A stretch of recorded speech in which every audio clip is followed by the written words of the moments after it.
Hello, and welcome to another installment of our show, The Docket. As many of you know, and for those of you who don't, The Docket deals with legal issues and entities that affect you and our community. We try to present these things in both an understandable and enjoyable way, so thanks for joining us, and certainly we welcome any feedback or suggestions that you might have. We're going to be right back with today's guest, so stick around because you're going to find it really interesting.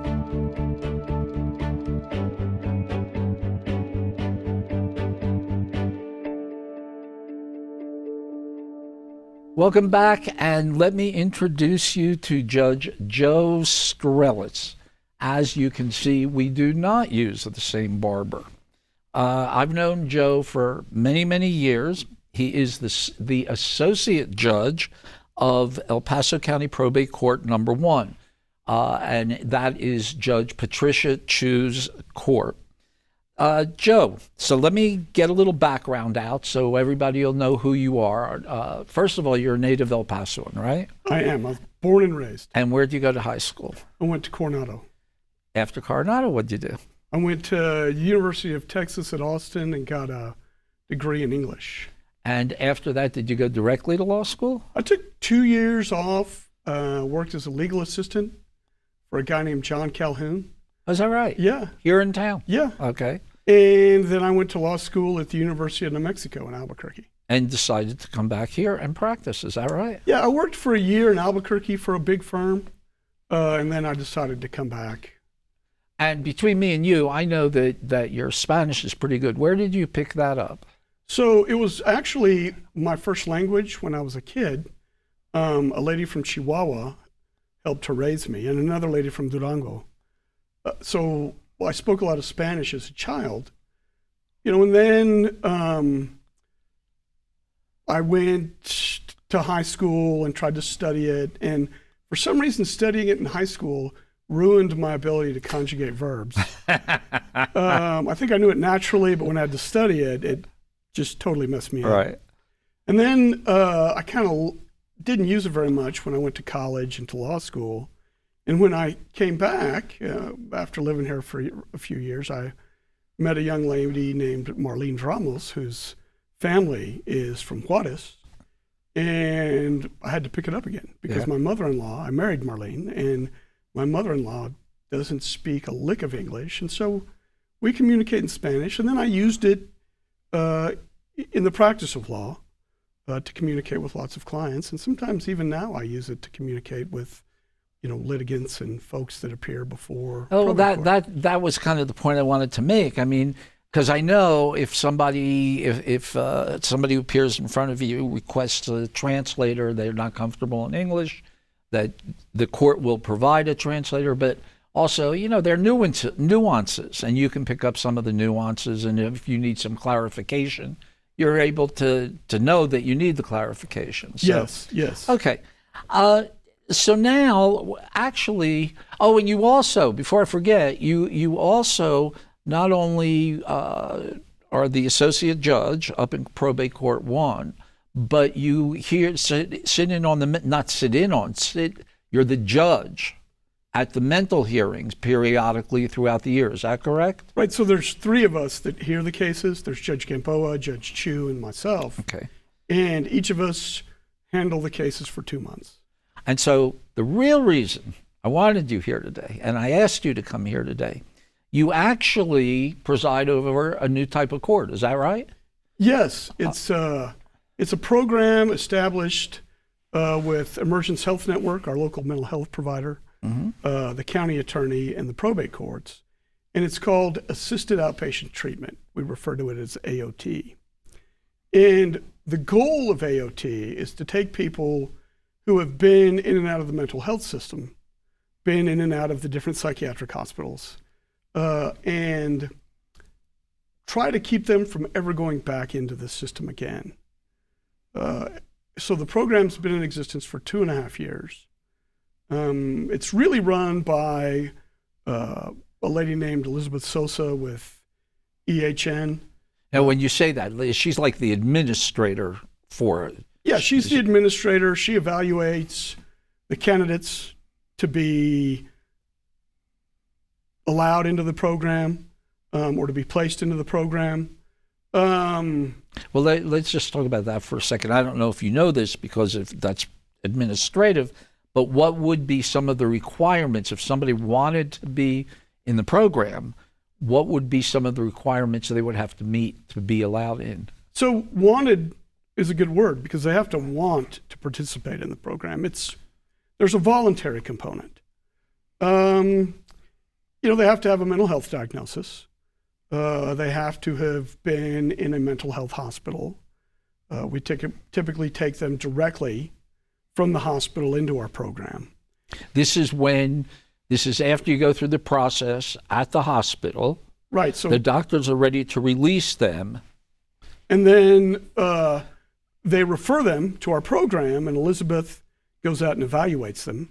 And, if they're capable of participating in our program, then we take them and, like I said, the goal is to keep them out of the mental health system. So we've had 100 participants in the 2.5 years.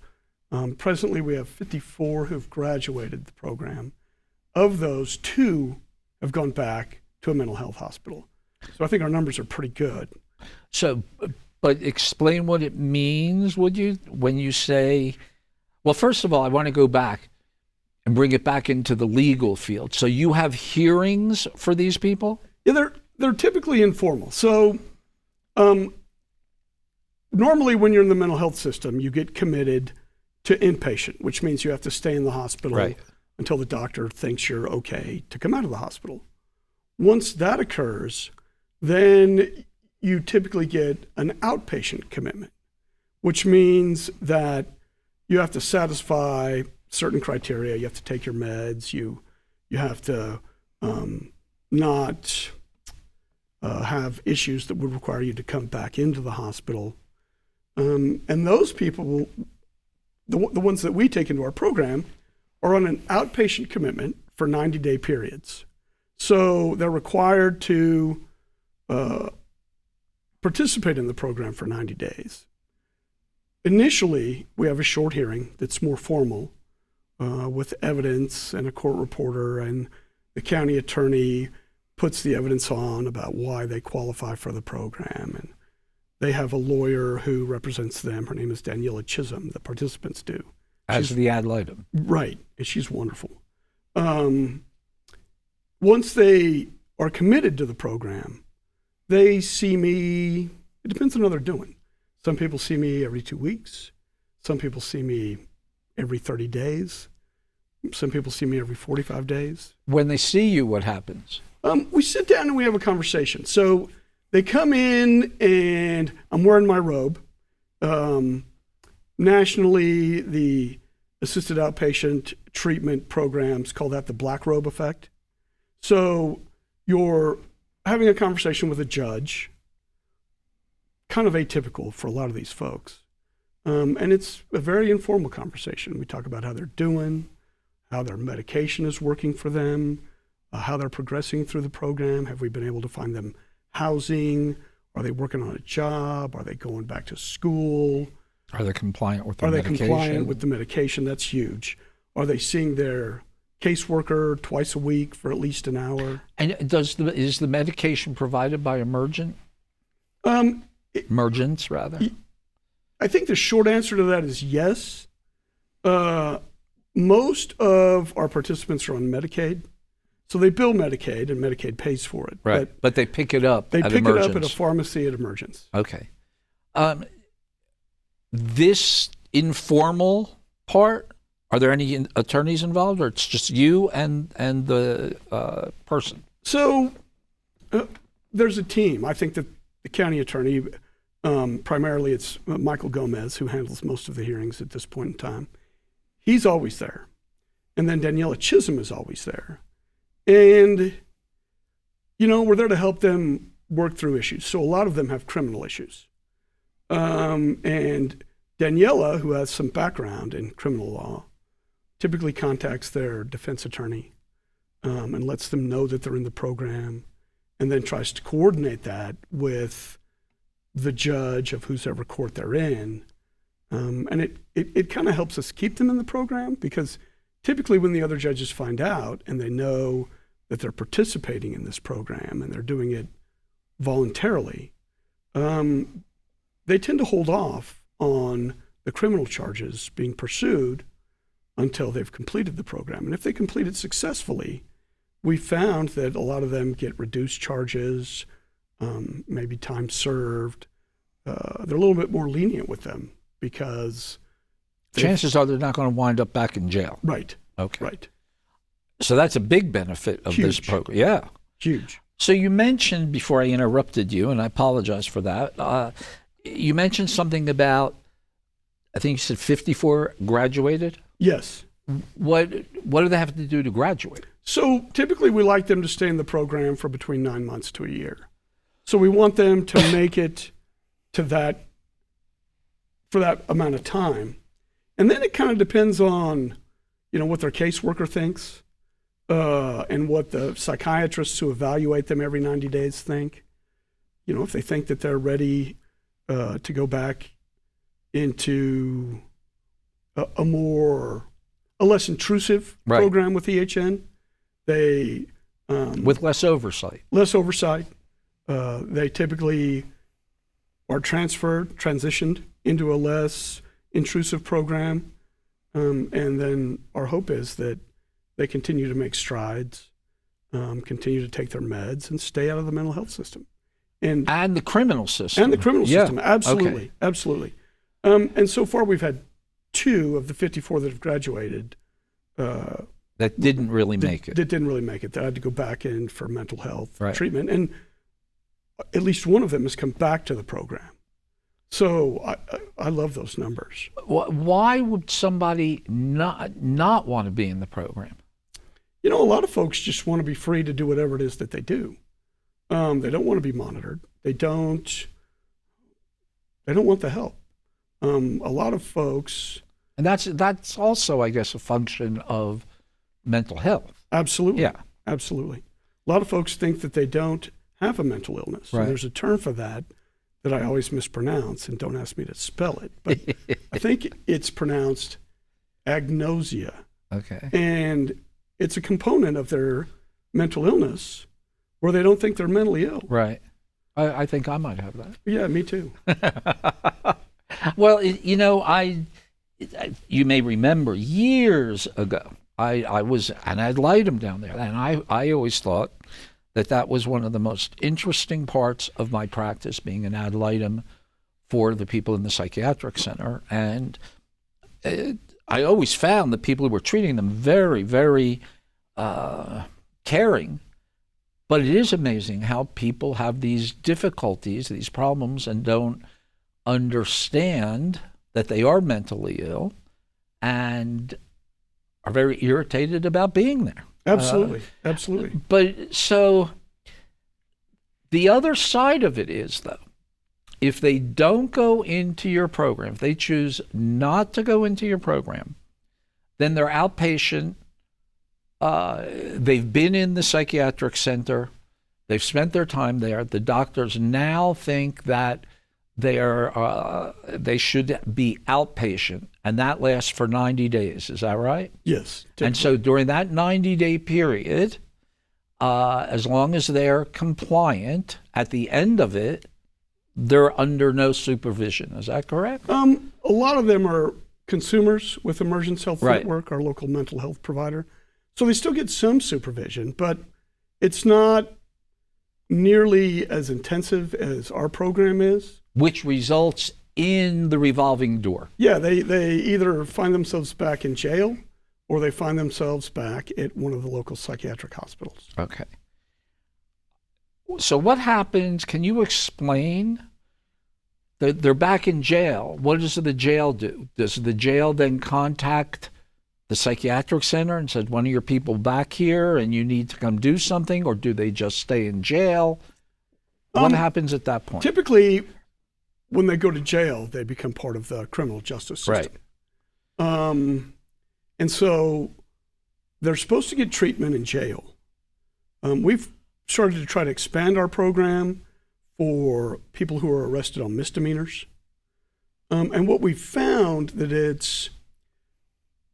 very difficult to accept some of these folks out of the jail because they haven't had enough treatment. They haven't had enough quality treatment. They're not ready. It's almost like they need to go from the jail into the psychiatric facility for a few weeks and then come back to us. Yeah. That's what we're finding. And we're trying to figure out a way around that. But that's kind of in the infant stages, and we're still working on it. So you're talking about, I kind of want to get the structure of this correct. So there's a formal, this is a court.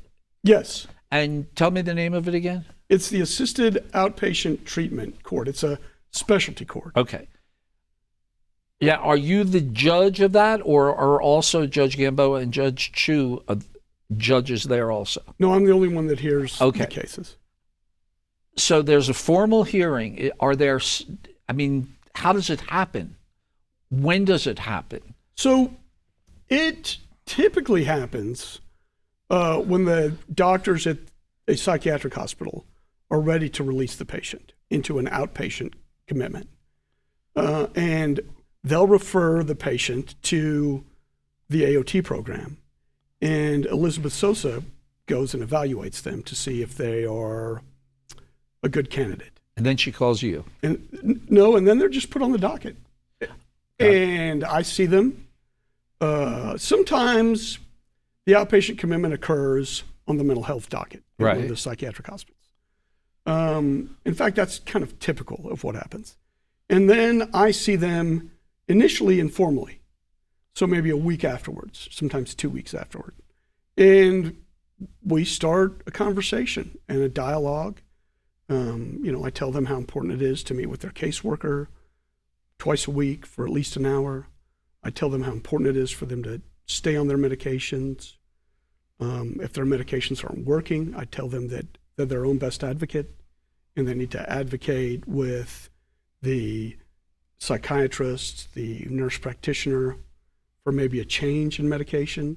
We discuss it with their caseworker, and sometimes their caseworker advocates for the change. The issue sometimes with these medications is they're hit and miss. Right. Each medication is tolerated by every person a little bit differently. So typically there's a period of adjustment. And then, I don't see them again formally until their 90 days have passed. Sometimes I see certain participants every 2 weeks. Sometimes it's every 3 weeks. Sometimes just it's once a month. Because some do better than others. So who is the one who initiates these 2 or 3 week meetings with you? I do. But how do you know that they need it? So I meet with them. Right. At that meeting, their caseworker's present. Got it. And we talk. Okay. Yeah. And some participants do a little bit better than others. When they initially come into the program, I want to see them a little bit more frequently. Right. Some folks have been in the program for 6 months, 90 days. They're doing extraordinarily well. They've found a job. They've got a place to live. They've been qualified for Medicaid. Maybe they're getting some supplemental Social Security. And so them I don't have to see as often. And I don't want to be that intrusive. We try to be as less intrusive as we can be. Well, that's the whole point, to get these people back into, it's so cliche-ish, but society and working, taking care of themselves or taking care of their families if they have them. Right. And I know it's hard to believe, but some of them get tired of seeing me.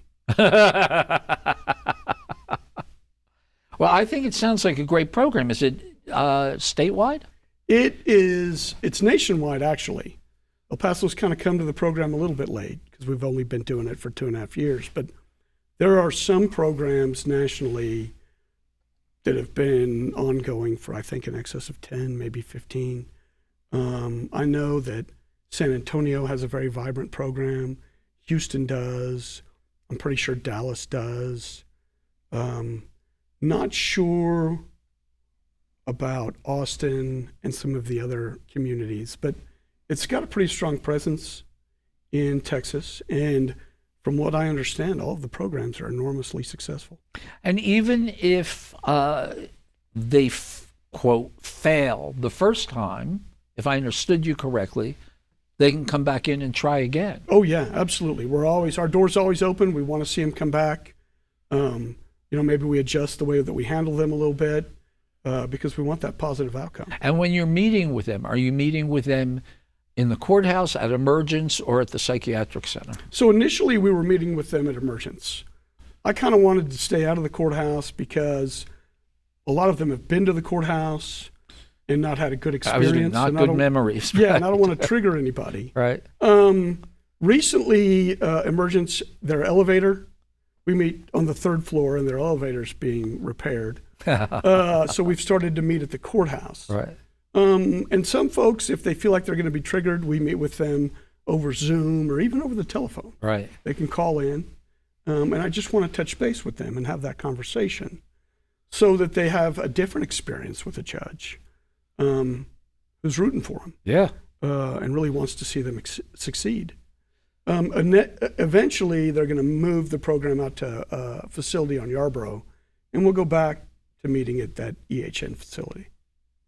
Or start meeting when at that emergence is going to move. Right. Okay. Where are they right now? They're at 1600 Montana. Montana, that's what I thought. Okay. Right. I always want to say 1600 Pennsylvania because... one day, maybe. One day. All right. So now, let's kind of segue into, the whole mental health funding, care issue, that sort of stuff. What are your feelings about that?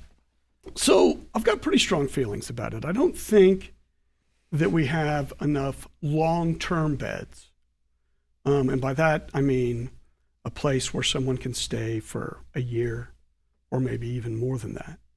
Locally, you're talking about? Or? Locally or even statewide. Okay. I mean, anything helps. So my understanding is that we're about 3,500 beds short in the state of Texas.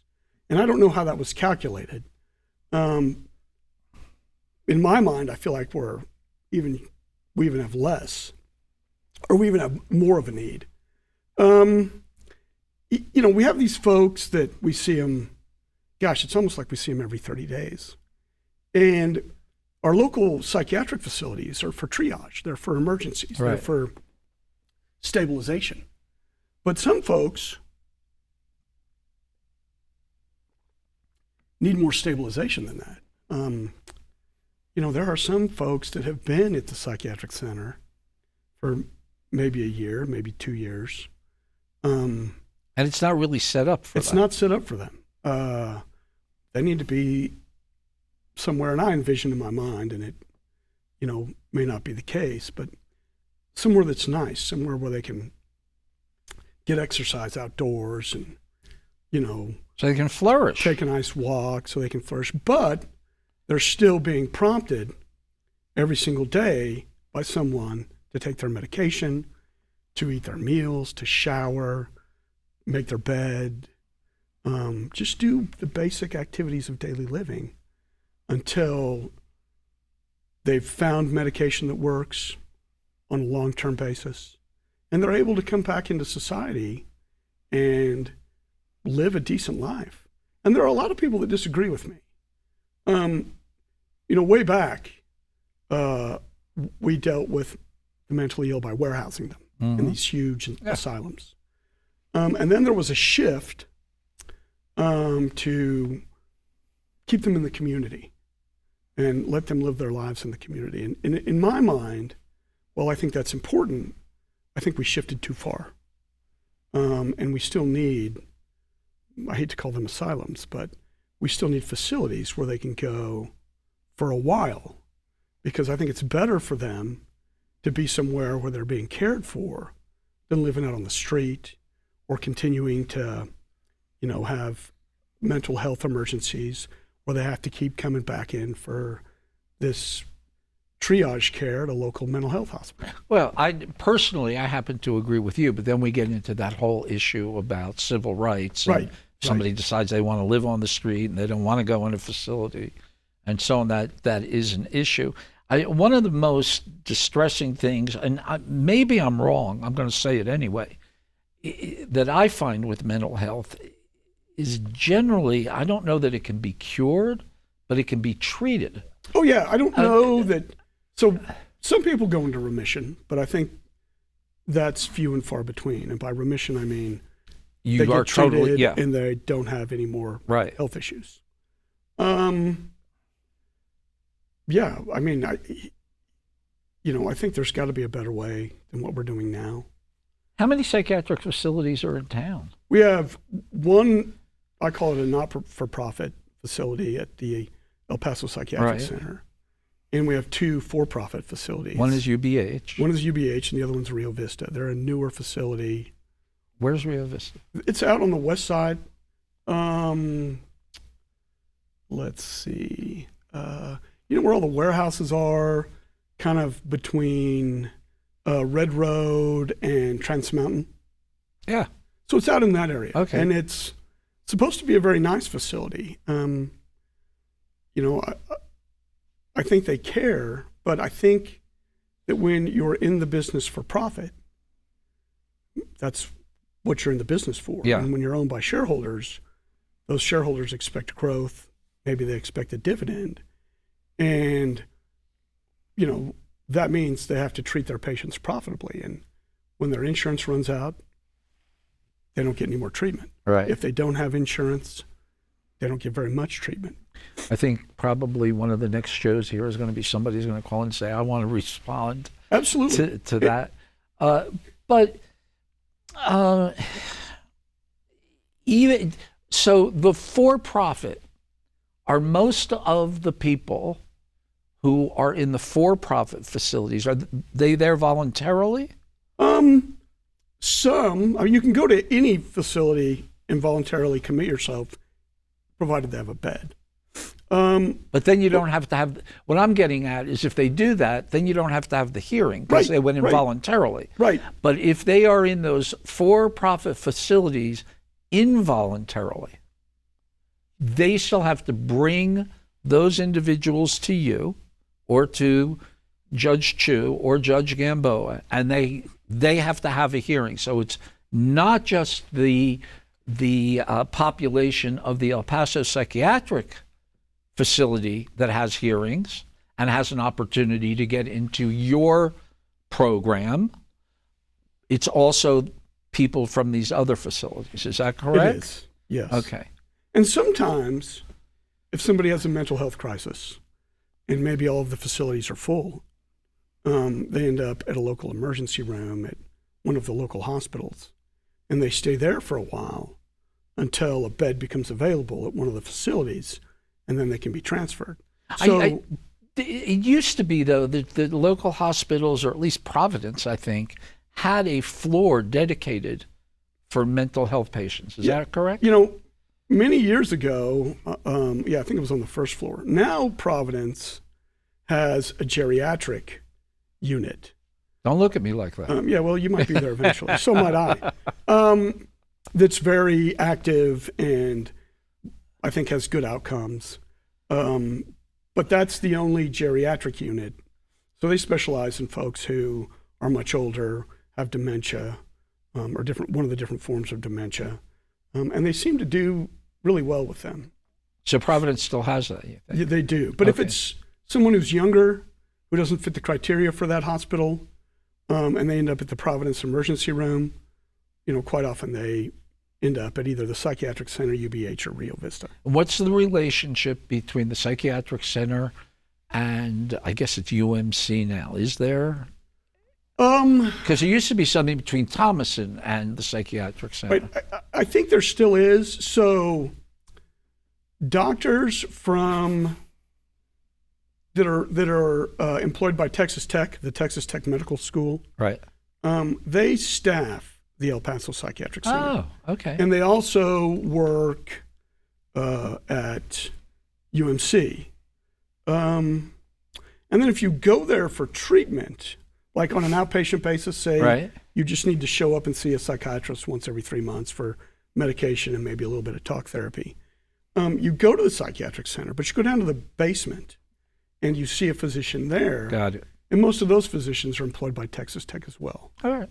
We're out of time. Okay. It went quickly. It was interesting. There's a lot more I want to talk to you about, so we're going to have you back Love it. Happy to do it. And I think you wanted to say something before we... Oh, right. I've never been on TV before, and so I'd like to say hi to my 89-year-old mother, who is still living on her own and driving a little bit. Wow. And just impressive to me on a daily basis. So, hi, Mom.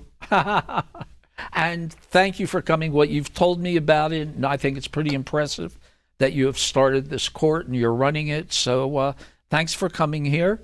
Thanks for educating us. And like I said, we'll do it again. Thank you very much. It's been a pleasure, and I can't wait to come back. Thank you. We'll see how many calls you get based on some of my comments.